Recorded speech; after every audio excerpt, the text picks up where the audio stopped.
I have separate bank accounts. So I have one for my food shop, one for my bills, and one for my spending. And I also have another one for saving, like long-term savings, but I don't touch that. I don't use my apps for it.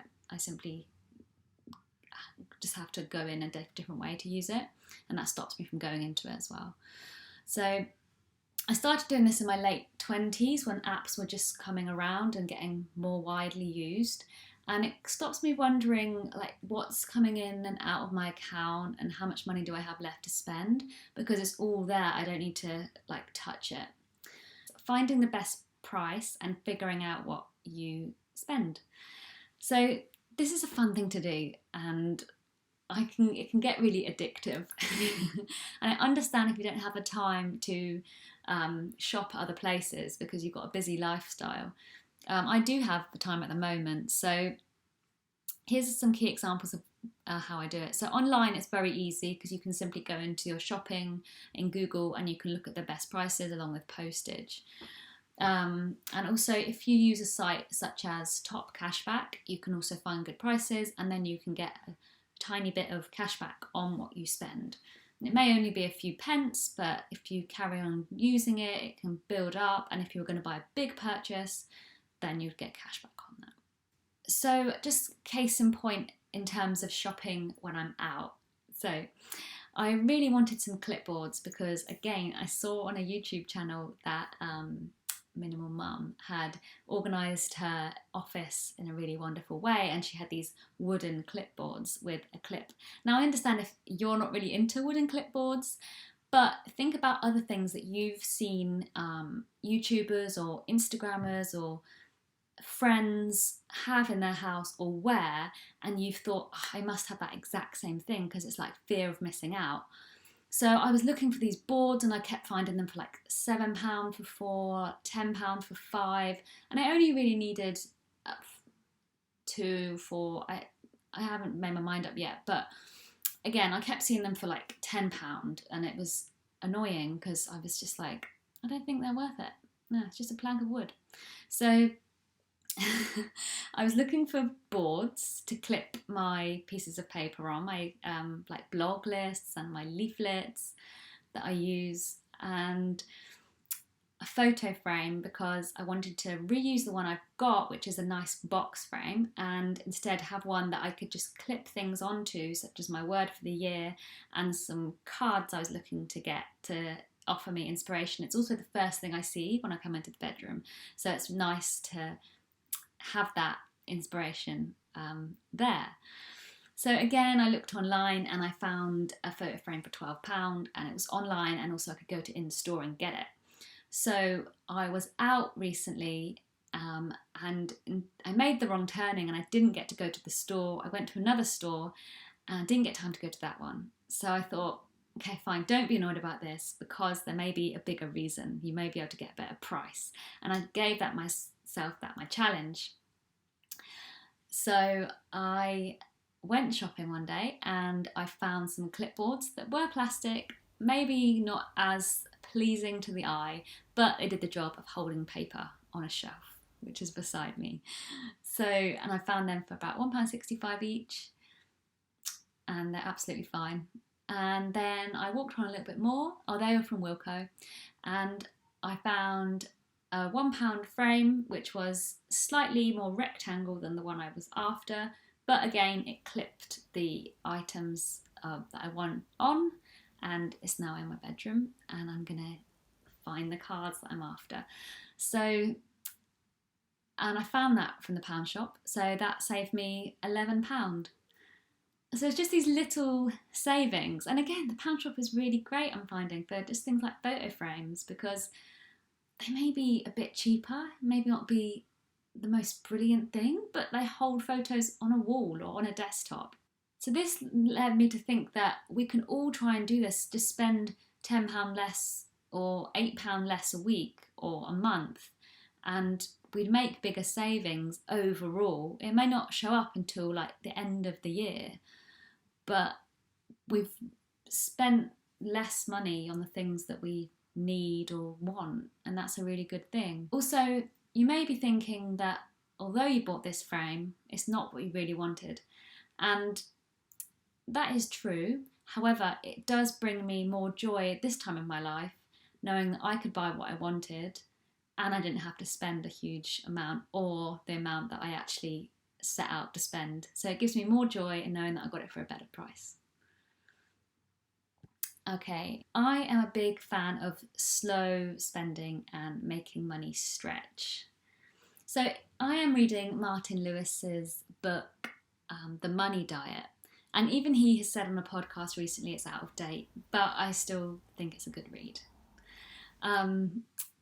He says, instead of saying, oh, I've just been paid, let's go shopping, we should say, it's the end of the month, I've still got money, let's go shopping.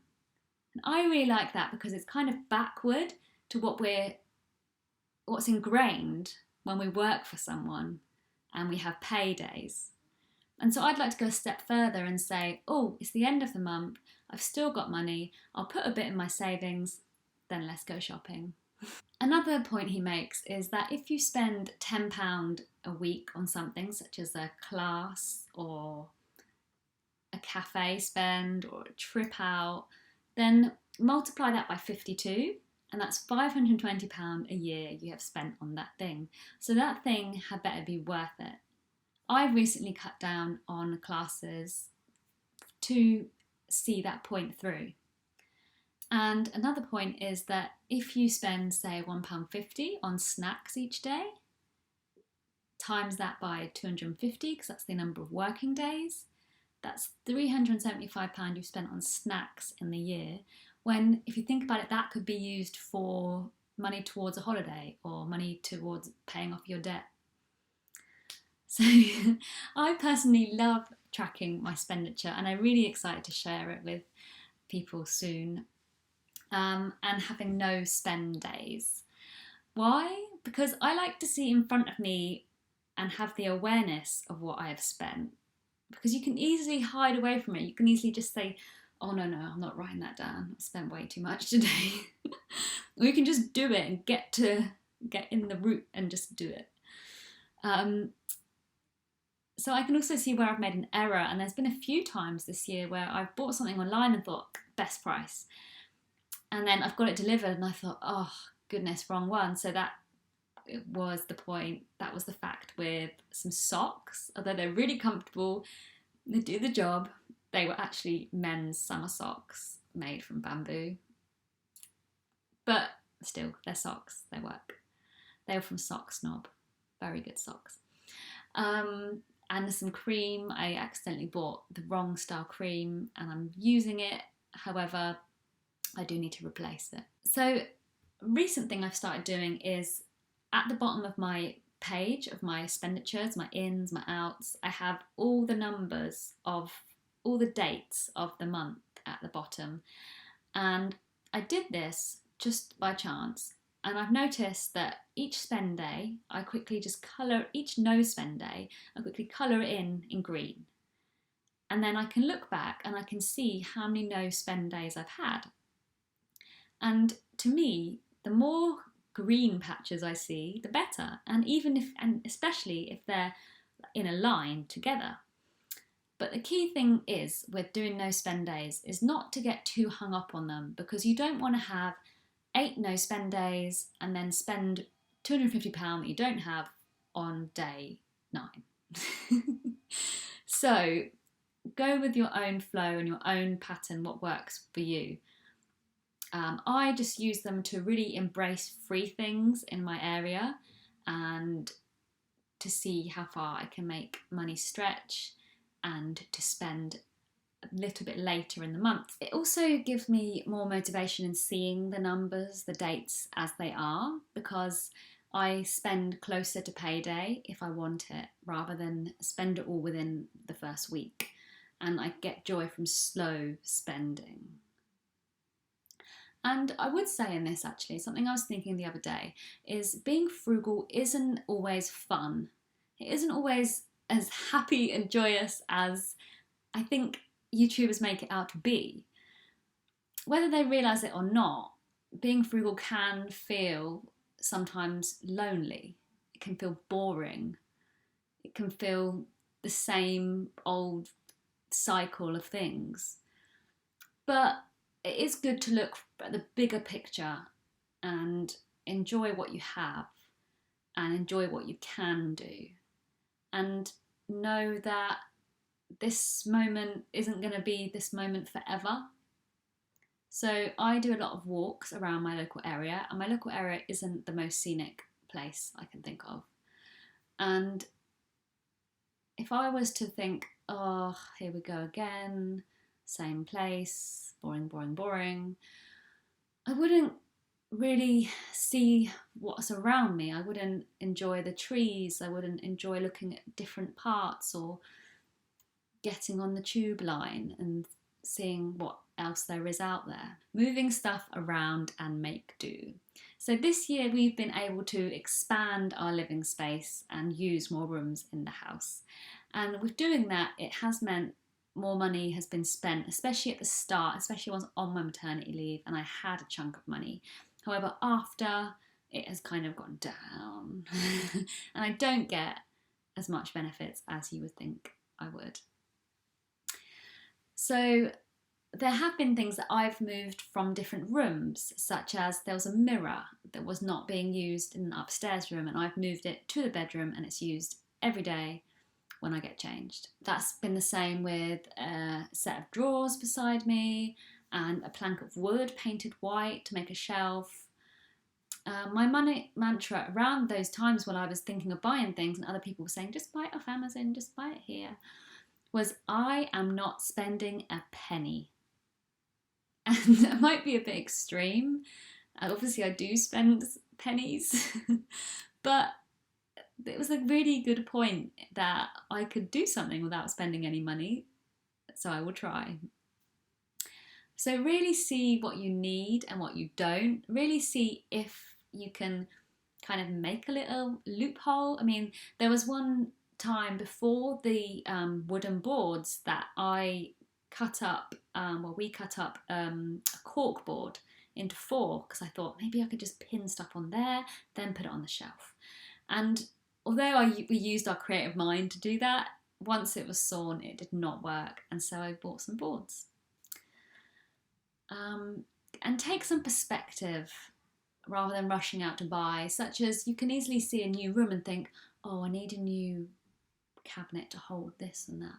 And then 2 weeks later, I realised, oh, the thing that already holds those photos are fine. And way to go, I've saved £20 not buying something, even though it was lovely and made up from bamboo. Small point on minimalism. Simple is easier. Organisation, cleanliness and purposeful buying, along with the goals and your values that you've set, are key points in this journey to frugal living. I'll finish with a final example. So I was out shopping in Ikea and all I needed was a bedside table. I was actually taking back a bedside table because I bought the wrong colour. As soon as I got it home, I realised the brown did not match. I needed white. I love white furniture.